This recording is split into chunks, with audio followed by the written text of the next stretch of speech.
Hello again! We are bringing you Game 3 of NuCL3aR versus NuCL3aR. Let me press play here and fast forward it. Okay, so this time around, oh, there we go. They're playing on fortresses. And we should also note that this isn't the first time we've watched this game because we casted it once already. And we lost the footage, which is my bad. Kyle's fault. Yeah, all my fault. Oh. I sorries. So, you know, if we predict things, yeah, it may not be because, you know, we're that intuitive. Or intuition, rather. So, Kyle and I really like this map style, this play style, because it gives people that like to macro the ability to without having to worry about dying early. Yeah. So, we suppose that, you know, what Imperial Age is the last stage, right? That's basically where, you know, stuff happens. So you can, the way that you get to Imperial Age and how you build your infrastructure will be different, depending on style, which is what we're look forward to. Wow, this king is really getting around. Yeah, so we were talking about the king, how, like, well, obviously there's nothing on the map that can possibly kill it, and it has, like, such a wide range and wide vision.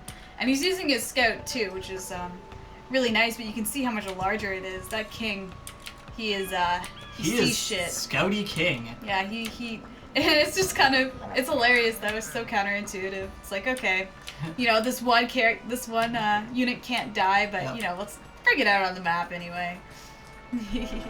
Looks like we're just about to reach feudal age. He's just going for a nice stroll. Yep, a nice stroll around the villa. Yeah, so now we're at feudal age. Yeah. For NuCL3aR anyway, and this is NuCL3aR versus NuCL3aR. I think I mentioned that once already. Yeah, you did. There, score updates. NuCL3aR's getting things started here right away. Like as soon as he hits feudal age, market goes down, blacksmith goes down. Can imagine that he wants to tech up right away. No military units are being produced whatsoever. Yeah. So he just needs those buildings to advance in ages. Yep. And he's getting lots of exploring going on. But as we looked at before in the last cast, was the distribution of resources. Like within the walls that you are given are probably the most concentrated supplies. You have, I think, 8 patches of gold. It's 6 here, and then 4 here, so 10 total. And then I think there's 5 patches of stone. Oh, 6 patches of stone. Yeah. Right. You've got your bushes. And always wood. Trees, trees. But like on the outside of the map, you know, if you're gonna find gold, it's gonna be in patches of 2 or 3 or 4, which is, that's actually not that bad. Yeah, these 2 are pretty close together. Yeah, those are pretty close together. Decent. But regardless, like the stone, like it's just not very large, so you're not really encouraged to expand too much outside. With what you're given, you should be able to destroy the other opponent in one way or another. Yeah. By overrunning them or trebuchets. Yeah. And it looks like NuCL3aR is opted not to go to feudal age right away.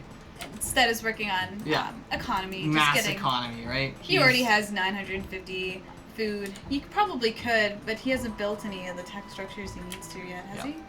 No. Well, I mean, he could go. He could go to feudal age. Oh, now he's just starting. He wanted to get, you know, let's say 5 more workers out.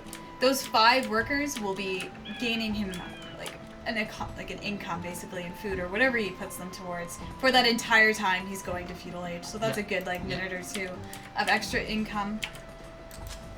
Like all this infrastructure, or all this economical infrastructure, I should say, is already established. He's opted to get out more peasants quicker rather than teching up. Yeah. I think I'll just. Maybe picking OP color again. Yeah. Oh yeah. OP gray. We always take note of this. Is gray is very OP because you cannot see it on the map. We look like stone. Moving stone. Moving stone. I'm surprised they haven't fixed it. You should click on the map, bro. It's so bad. It's bad to draw. Well, I want to look around. I just want to pan around. It's okay. Okay. Okay. So NuCL3aR had Castle Age before NuCL3aR had Feudal Age. Yeah, so and he's this building is a another really town fast, center. So really this is fast. how he's going to catch up in terms of workers and ability to harvest. And he's building on the outside because as you can tell, like Kyle mentioned in the last cast, that those trees will eventually not be there. Yeah. There's going to be this gaping hole in his defenses. Having this, the town center there is an extra added defense, as well as it's a really nice location on the corner, because then you can have the farms all the way around it and really take advantage of the surface area that you get, which is really nice. Yeah. Yeah. Absolutely. Yep. Did you look at the fishies in the top, Kyle? The fishy. Oh yeah, there's right. like this I had huge- mentioned this before. Is that NuCL3aR has access to this nice, this lake, his own personal lake, I should say. And it's really too bad that this area here wasn't connected, because if this was open, if this was water, he could have built all his docks like safely inside there. I wonder if that would be a little appeased. Yeah. A little unfair. But as it stands, all he would really need to do is extend the wall Yeah. or build here and here. But I don't know. And as we see, like up top, eventually, just go top left for NuCL3aR, where he's gonna eventually wall off. So this area, like the top, is never gonna be attacked. Like, why would you go all the way around to attack when there's a better location to? So he's gonna end up, as we'll see later, end up walling off with housing on the left side to close off. To close off that area, which is really fun to see. Mm-hmm. But it's kind of hilarious. I think we were talking about this too. It's sort of like positional imbalance. Whereas NuCL3aR's castle is all his defense is situated on the the northwest side of his base, right? And down here, it's also true for NuCL3aR, except for maybe his castle. Yeah, his castle's kind of on the bottom. The castle's kind of on opposite sides. I'm pretty sure that that's made in the map making randomness, is that the castles are on opposing sides so that they can never be used as pure defense. Like if that was up north, that'd be pretty difficult to break either one of them if they're in like close position castles. So it's really interesting to see that. Yes. But we should note that they each start with 4 towers in this mode. Oh, this mode is called Regicide, by the way, the one with the king. Yeah. A castle and a whole bunch of wall, like enough to wall the whole thing. So all these walls already built. A barracks. Yeah, and I believe there was 4 farms and 4 houses. Yeah. And that was what you start with, which is a pretty good, like that's a huge boost. Like it would take you forever to get that far, in like just a regular game. So I wonder why he rallied, like you can, why he did the bell there. Did you see that? Oh, I think he just auto garrisoned, like, yeah. No, all the Pedicins went in, all the Fur Garrison. Did they? Okay, maybe it was just a misclick. Oh, there he goes, yeah. Oh, I know why. Because he wanted enough food to do something specific. I don't know what it is that he did. But he rang the town bell, got all the food that they were holding, and then immediately sent them back to work. That's clever. Yeah, that is fairly clever. I didn't catch that last time, so cute. Yeah. Very early siege workshop going down for NuCL3aR. I keep looking over here because eventually this area is going to be important. Shh. I'm not supposed to know that, but we can tell you that NuCL3aR has 3 town centers already, and his opponent is only on 1 still, which I think really gives the advantage to NuCL3aR in terms of economy. But you can see here as NuCL3aR's opted to go to Imperial Age right away, so he is tech rushing. Like that is his plan, his master plan. And he's started to build Janissaries right away. And this is a good move because you start with the castle, this production facility that costs you 650 stone right at the start. So you might as well utilize that once you get to Castle Age and start producing your. And they're both Turks. Right? Yes. Oh yeah. So so with Turks you get a really good unit out of the castle, right? Yeah. Janissaries are really powerful. If you're given a production building, it's good to make use of it because it's just. You don't have to build an extra building. It's just efficient to do it this way, and they're both Turks. So this is the first matchup where they've been the same civilization. Yeah. Well, wasn't it Huns versus Huns once? Was it? Maybe. I think it Kyle remembers better than I do. Possible. It was yesterday. That's a long time ago. Anyway. Oh, here we go. Here's that house wall we were talking about before. Yeah. But I mean, like, even if he were to get stuff back here, like. What that's gonna do, man? There's a castle there. Yeah. What's that gonna do? So that's just to, ensure that you don't sneak around and try something sneaky. Yeah. So what's that? What's that? No being sneaky. No sneaky. No sneaky for you. At least he's gonna know about it because he has to so, break down yeah. a house. Just like summation, just Nay has again is working towards building like the economy, having all these town centers. Let's take a look at how many workers they have. Okay, so 6, 17, 20, 26, 34. 34 for Nay, and over at the nuclear space. Oh, wait. Are we on nuclear's position? Okay, so this is that 34 for nuclear. And oh wow. It's way more. Okay, so it's 52. Yeah. So 52 for Nay. Again, it's a trade-off economy for technology tech. So. Oh, and nuclear has reached Imperial Age, by the way. Yeah. He has teched up 100. Yeah. So he's just building the what is it? Janissary and bombard Janissary? cannons. Sure. Yeah, and bombard cannons. So if we go south, let's start building in the special area. Start building down here. Oh He's yeah, there. Started there building in the special area. So again, since he's just putting so much into economy, he's gonna. The only thing he can really afford is mass like tier 1, tier 2, like really cheap army, and he's gonna end up building a lot of scout cavalry. Yeah, light cavalry. Yeah, light cavalry. We should also note that Turks get automatically upgraded. Like these light cavalry started as scout cavalry, and normally you would have to research to get to light cavalry. But since he is the race is Turks, that upgrade automatically completes as soon as you've finished your age up. Yeah, that is very cool. Now it's just a little bit of harass. Yeah, getting a little bit harassed. I think we watched this before one time. So yeah. So massing these units, massing light cavalry, will basically ensure that even though he focused on economy earlier, he'll be able to get to Imperial Age a little bit later and safely. Yeah. Whereas what else could he really do? He couldn't really build like really expensive units because he just doesn't have the infrastructure for it. Mm-hmm. And yep, they're gonna serve him very well in the future. Yep. But you can see how nuclear already has Hussar, which is the step up from light cavalry, because he's already reached Imperial Age. And a cute little move here. Nuclear deleted one of his walls so that he could pull his villagers back into this tower and get some defense off. And now he's just kind of suiciding units, which might not be as good. Probably not at all. Oh, and here comes the first attack from nuclear here. It is, how many Janissary is this? 8 Janissary, 2 bombard cannons. So we'll see how well this does. And it looks like, these light cavalry could have done a little bit of a mistake for him not to attack that.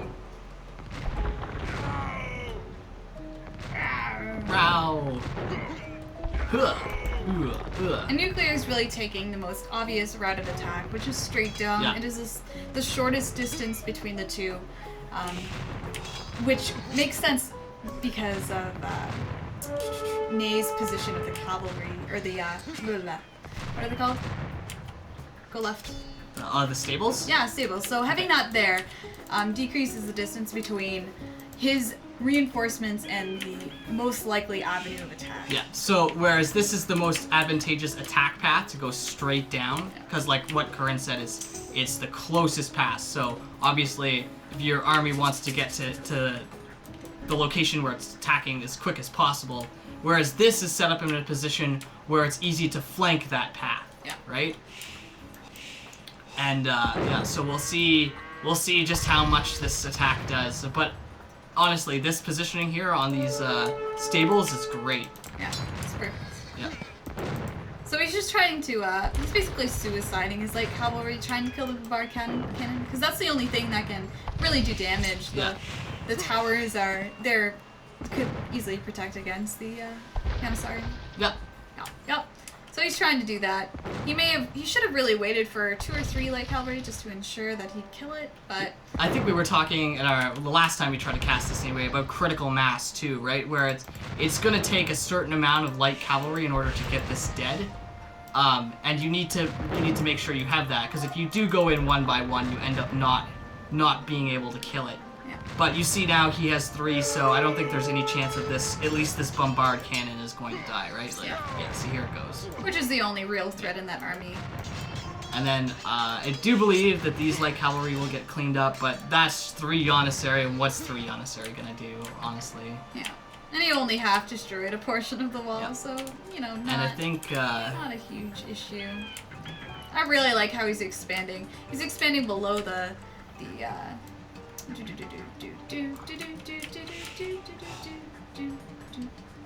what is it called?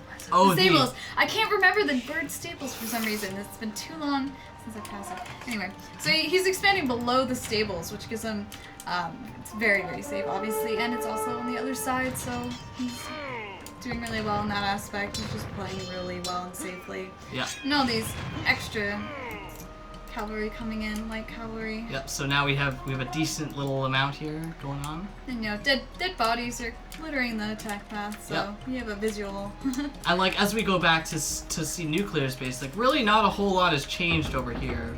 He's still on this tech of Janissary and bombard cannons. Yes, he's at Imperial Age, but, like, really what has that accomplished for him?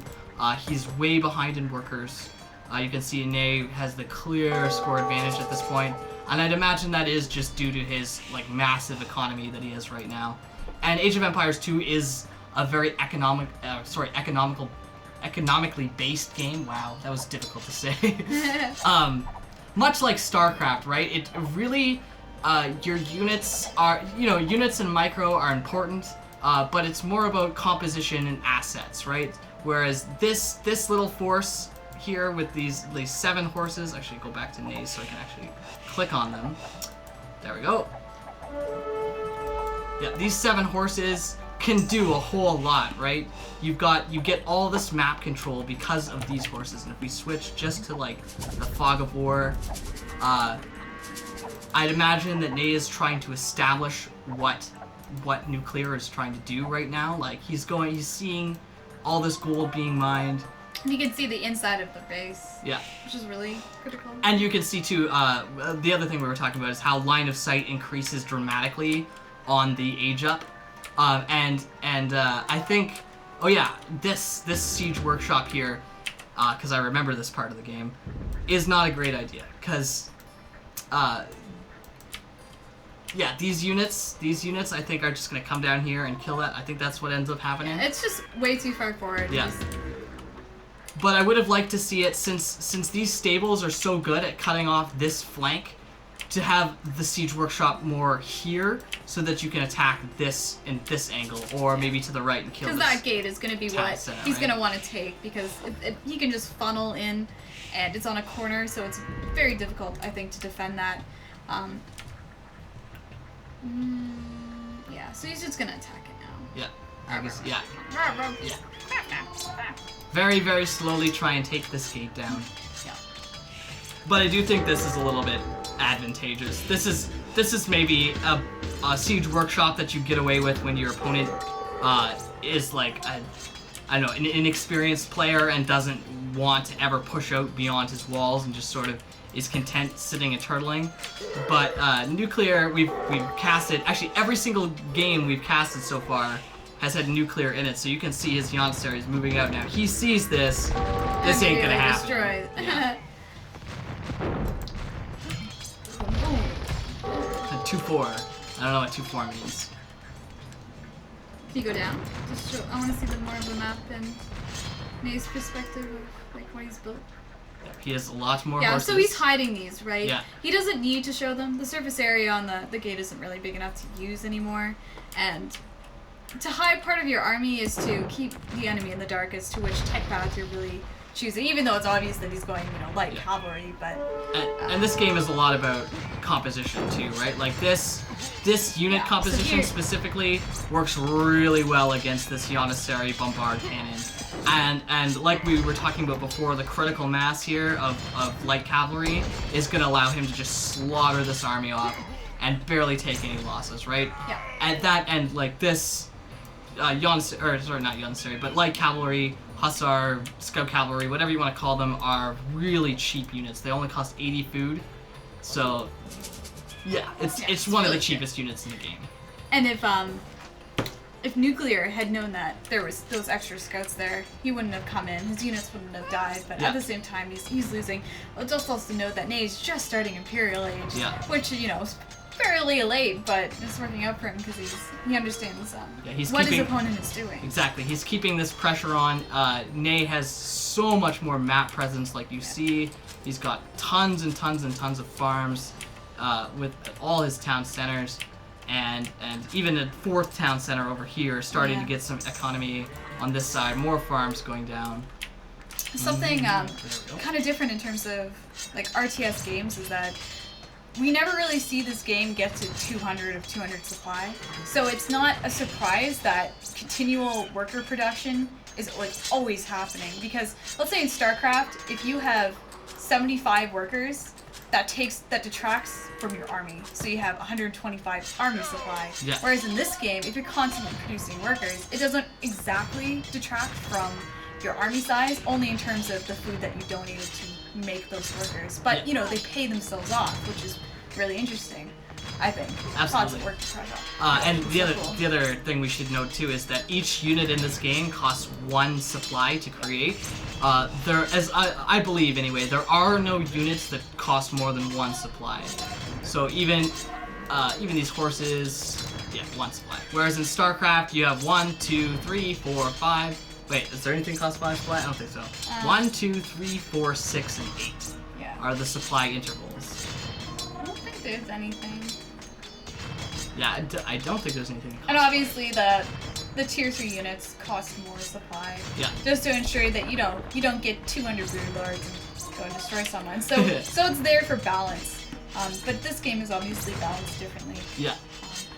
Their supply is never really the issue. As long as you always pull that. We make a lot of comparisons to StarCraft, but you should understand too that the Age of Empires 2 and StarCraft are very, very, very different games. They are based heavily on economy, but the way economy works in this game is drastically different, right? You have 4 resources, 5 including supply, to work with or to worry about, and these resources happen in different frequencies around the map, right? There are many different sources of food.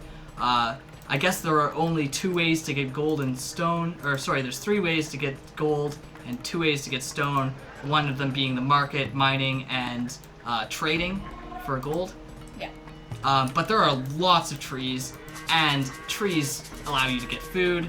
Trees are the only one that you can only get in one way or one fashion. You can trade it. Never mind. You can That's trade true. for it too. But at the same time, it's the most abundant resource in every map. Even though this one, I don't know what it's called. It looks like an oasis. Yeah. We talked about this before. The last game was way more dense in terms of trees. Yeah. And what did Ney win that game? I can't remember. Ney did win. Ney win that game. Yeah. He had 2 giant forest patches, and then he created a funnel and built his houses, and maybe not so much houses. He blocked it off and then built a castle and then offensive structures, and literally just pushed up that lane and basically just encroached upon NuCL3aR's territory and TGG. Because there's nothing you can really do because buildings are very strong.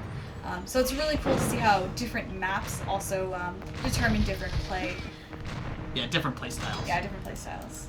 And there's the hussar. Ooh, they look so pretty with their awesome metal wings or whatever those. I never really figured out what those were supposed to be. They look like metal wings. Yeah.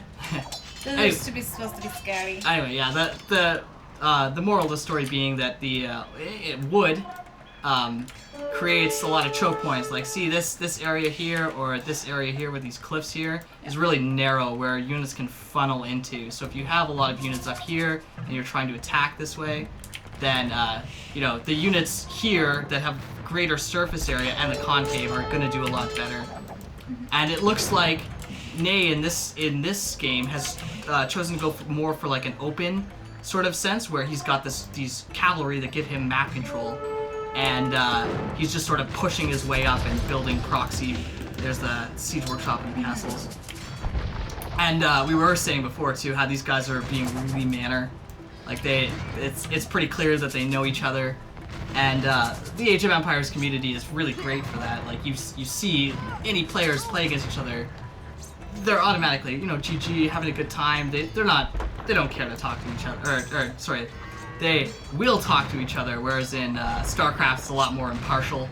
Because we think that has a lot to do with, or at least I think, has to do with race differences. Because as soon as you have a race that's entirely different, it's not the same in Age of Empires. I mean, the civilizations are unique, but not in terms of like constant production, and like Zerg is just wildly different. Yeah, Zerg, Terran, and Protoss also have like drastically different in terms of units, composition, worker production, infrastructure, and just everything. Yeah. So when you lose, like a player that doesn't know any better or know about anything, they'll just say, you know, Protoss OP, Terran OP, they're overpowered, you know, that's like impossible to deal with because I just died, and that, like, they don't really recognize their own mistakes, where in Age of Empires you're really forced to, because if you lose, it's not because of your civilization.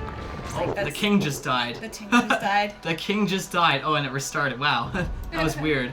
Yeah. I don't think we saw that way last time. Yeah. Alright, anyway, GG. NuCL3aR takes it. He takes the best of 3. Good job. And they were saying how they were uploading to the AOC, I'll put a link to it, it's like AOC Zone or whatever, it's where we got these replays from. And I really hope they upload more, because there's not a whole lot there for Age of Empires HD. And I'm wondering how the pro scene even regards AOE to HD. Simply, yeah, we would like to know that. Yeah, so if anybody has any insight on that, you can comment on our videos. We will listen to you. We're always listening, always reading the comments. So please do that. And yeah, GG. GG, GG, NuCL3aR. games.